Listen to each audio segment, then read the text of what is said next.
আল্লাহর নবী বলছেন যে সূর্য ডুবার সাথে সাথে, সূর্য ডুবতে যাচ্ছে যখন, তখন সব ছোট ছেলে মেয়েকে আটকে দিবেন, আঙিনায় উঠানে নিয়ে যাবেন না, ছাদের উপরে নিয়ে যাবেন না, বাড়ির পিছন দিকে নিয়ে যাবেন না। কেন? এন্তাসিরু শয়তান, এখন শয়তান ছড়িয়ে পড়েছে।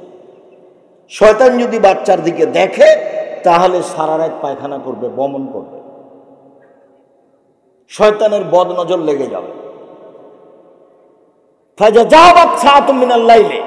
কিছু রাত যখন পার হয়ে যাবে, রাত 8টা-9টা হয়ে যাবে, এসার সময় হয়ে যাবে, ফাখাল্লু সাবিলাহুম, এবার বাচ্চাদের ছেড়ে দেন, কোনো সমস্যা নেই, খুব সাবধান। হাদিস বুখারী মুসলিম।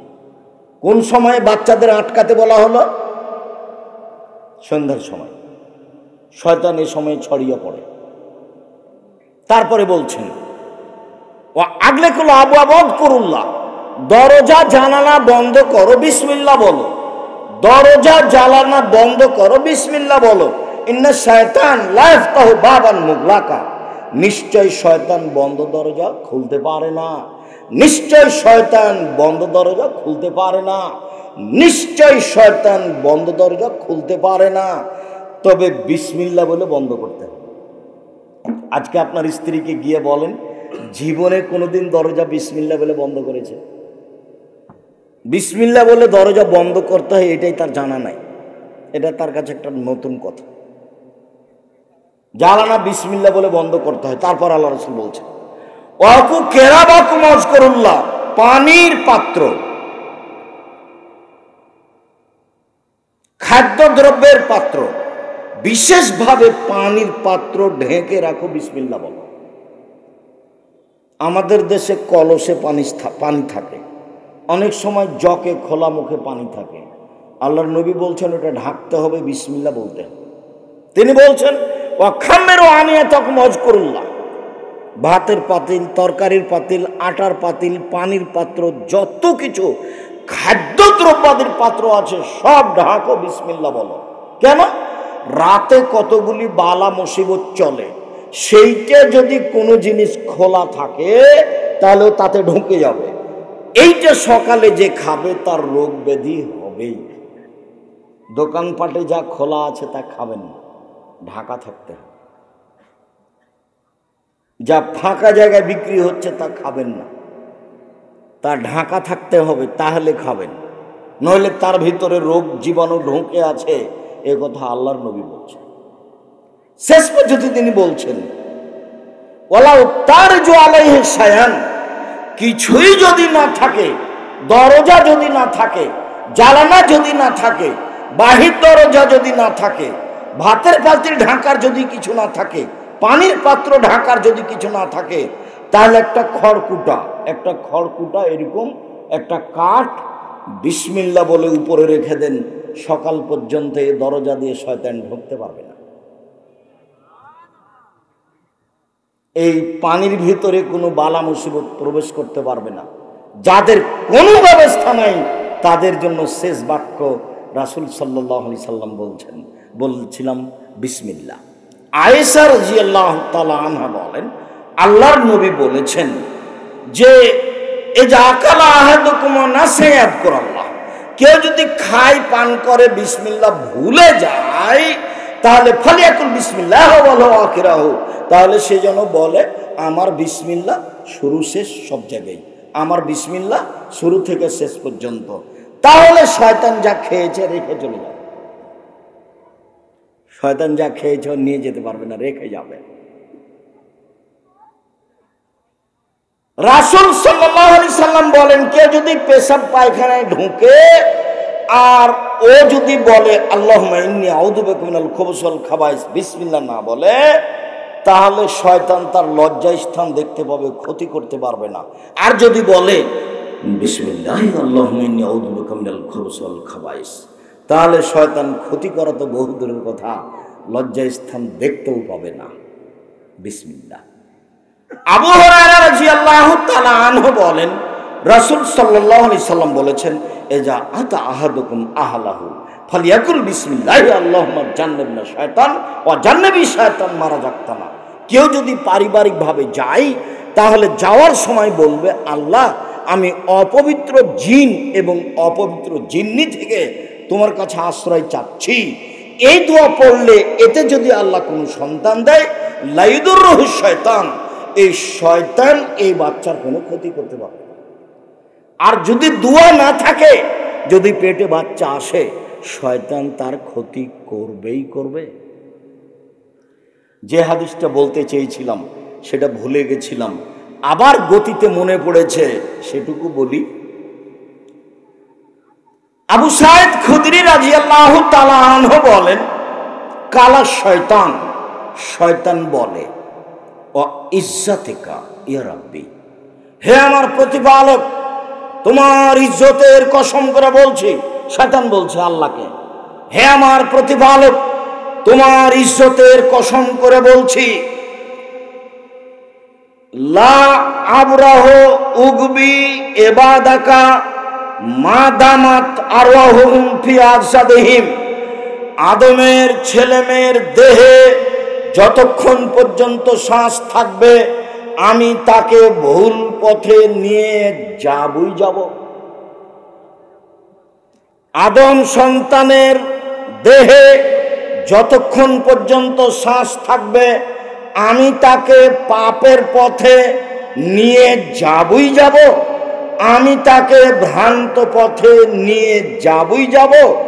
তখন আল্লাহ বলছেন, কাল আল্লাহ তাআলা, আল্লাহ তাআলা বলেন, ওয়া ইজ্জাতি ওয়া জালালি ওয়া ইরতিফায়ে মাকানি, শয়তান তুমি মনে রেখো, আমার ইজ্জতের কসম, আমার মর্যাদার কসম, আমার উচ্চতার কসম, শয়তান তুমি মনে রেখো, আমার সম্মানের কসম, আমার ইজ্জতের কসম, আমার মর্যাদার কসম, আমার উচ্চতার কসম, আদম সন্তান যতক্ষণ ক্ষমা চাইবে আমি তাকে ক্ষমা করতেই থাকব। শয়তান জিদ করে আছে আপনাকে আর আমাকে নিয়ে। ও আল্লাহর কাছে বলছেন যে তোমার ইজ্জতের কসম। কাকে বলছে? আল্লাহকে বলছে, তোমার ইজ্জতের কসম আমি ওকে ভুল পথে নিয়ে যাবই। শয়তান খুব জিদের উপরে আছে, সাবধান থাকবেন। সম্মানিত দিনী ভাই বোন, আপনাকে আমি আপাতত বিসমিল্লাহর অংশ এই পর্যন্ত বলে দ্বিতীয় অংশে যাচ্ছে, এদিকে খেয়াল করবেন। তিনি বললেন, কুল বিয়ামিনিক, ডান হাতে খাও, বাম হাতে শয়তান খায়। অবশ্যই অবশ্যই কখনো তোমরা বাম হাতে খাবা না, বাম হাতে পান করবা না। গিলাসটা বাম হাতে ধরে ডান হাত নিচে লাগিয়ে পানি পান করবেন না। এইটা মূলত বাম হাতেই হলো, ডান হাতেই গিলাস ধরতে হবে। গিলাসে ভাত লেগে যাক তাতে আসে যায় না, প্রত্যেকের জন্য গিলাস করেন তাতে আসে যায় না। নইলে ভাত বাদ দিয়ে খেজুর খান, কি খাবেন সেটা ভিন্ন কথা, বাম হাতের কোনো সুযোগ নাই, এটা জরুরি।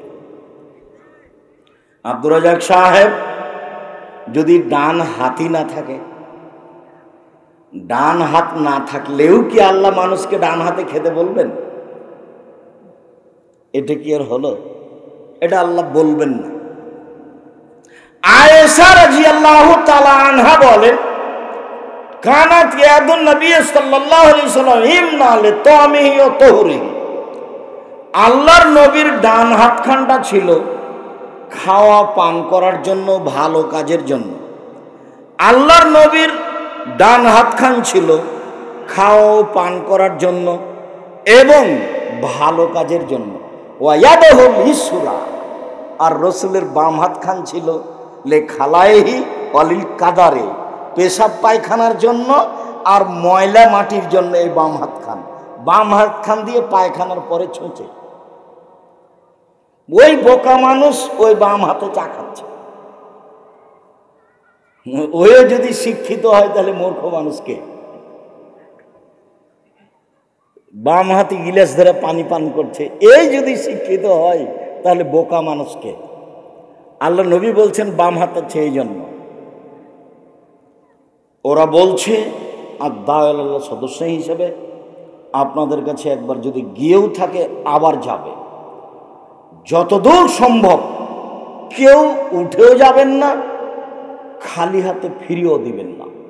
আল ইয়াদুল উলিয়া খায়রুম মিন ইয়াদিস সুফলা, দেওয়া হাত ভালো নেওয়া হাতের চেয়ে, দেওয়া হাত ভালো নেওয়া হাতের চেয়ে। আর একটা কথা মনে রাখবেন, ইবাদতের জগতে সবচেয়ে শক্তিশালী বড় ইবাদত হলো দান। কোনো সময় মনটা সংকীর্ণতার দিকে নিয়ে যাবেন না। যদি বেশি না পারা যায় তাহলে অন্তত আমার নামটা তালিকায় থাক, 10টা টাকা দিলাম।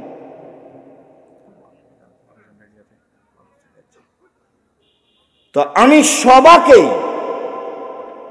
এই মুহূর্তে বৈঠকি দানে অংশগ্রহণ করার অনুরোধ জানিয়ে আমি আমার আলোচনার বাস্তবায়নে যাচ্ছি। কেউ নিজের প্রয়োজন দেখাবেন না দয়া করে। আমি ব্যস্ত আছি, এখান থেকে রাজশাহী যাব, রাজশাহী থেকে ঢাকা যাব, ঢাকায় ক্লাস নিব এই আশা করে বসে আছি ইনশাআল্লাহ। এইটা আপনার মাথায় শক্তভাবে থাকতে হবে। আর বৈঠকি দানে আমিও আপনাদের সাথে অংশগ্রহণ করছি। বৈঠকি দানে যারা স্টেজে আছেন সবাই বৈঠকি দানে অংশগ্রহণ করবেন। স্টেজে যারা আছেন, আমার ডান দিকে বাম দিকে যারা আছেন, সবাই বৈঠকি দানে অংশগ্রহণ করবেন। আর এইটা আপনার এবাদতের জগতে সবচেয়ে শক্তিশালী এবাদত মনে করবেন, আপনি সফলতা অর্জন করবেন ইনশাআল্লাহ। ডান হাত পাশ থেকে খাওয়া। রাসূল সাল্লাল্লাহু আলাইহি সাল্লাম বলেন, কুলু মিন জাওয়ানিবিহা ওয়ালা তাকুলু বিন ওয়াসতিহা ফাইনাল বারাকাতা তানজিলু ওয়াসতিহা। পাশ থেকে খাও, মধ্যে থেকে খেও না, কেননা মধ্যে বরকত নাজেল হয়। সম্মানিত দিনী ভাই বোন, ভুলেও কখনো আপনার স্ত্রী যেন ভাতের পাতিলের মাঝামাঝিতে চামচ না ডুবায়। ভুলেও কখনো আপনি গামলার মাঝামাঝিতে চামচ ডুবিয়ে ভাত উঠাবেন না। উঠালে বরকত কমবেই, কাউকে বলা লাগবে না, এমনিতেই বরকত কমে যাবে, কাউকে বলার অপেক্ষা রাখেন। রাসূল সাল্লাল্লাহু আলাইহি ওয়াসাল্লাম বলেন, জনৈক ব্যক্তি এসে বলছেন, আল্লাহর নবী, নাহনু নাকুলু ওয়ালা নাশবাউ, আমরা খাই কিন্তু আমরা তৃপ্তি পাই না, আমরা খাই কিন্তু আমরা তৃপ্তি পাই না। তখন আল্লাহ রাসূল বলছেন, তাজতামিউনা আলা তাআমিকুম ওয়া তাতাফাররাকুন, তোমরা একসাথে খাও না ভিন্ন ভিন্ন অবস্থায় খাও। যে সম্মানিত দিনী ভাই বোন, আজকের বক্তব্যের মধ্যে এই অংশ সবচেয়ে জরুরি। আল্লাহর নবী বলছেন যে তোমরা ভিন্ন ভিন্ন খাও না একসাথে খাও। তখন সাহাবী বলছেন, না তাফাররাকু, আমরা ভিন্ন ভিন্ন খাই। তখন আল্লাহ রাসূল বলছেন, ইসতামিউ আলা তাআমিকুম ওয়াযকুরুল্লাহ ইউবারাক লাকুম ফিহি, একসাথে খাও, বিসমিল্লাহ বলো, বরকত হবে। একসাথে খাওয়া মানে ছেলে মেয়ে বৌমা আহাল পরিবার সবাই একসাথে খেতে বসবেন। সম্ভব না হলে বাড়ির পুরুষগুলো একসাথে খেতে বসবেন। ভিন্ন ভিন্ন খেতে বসলে বরকত উঠে যাবে, এটাই চূড়ান্ত। একসাথে না খেলে ভাতের পাতিলে তরকারির পাতিলে বরকত থাকবে না, এটাই চূড়ান্ত।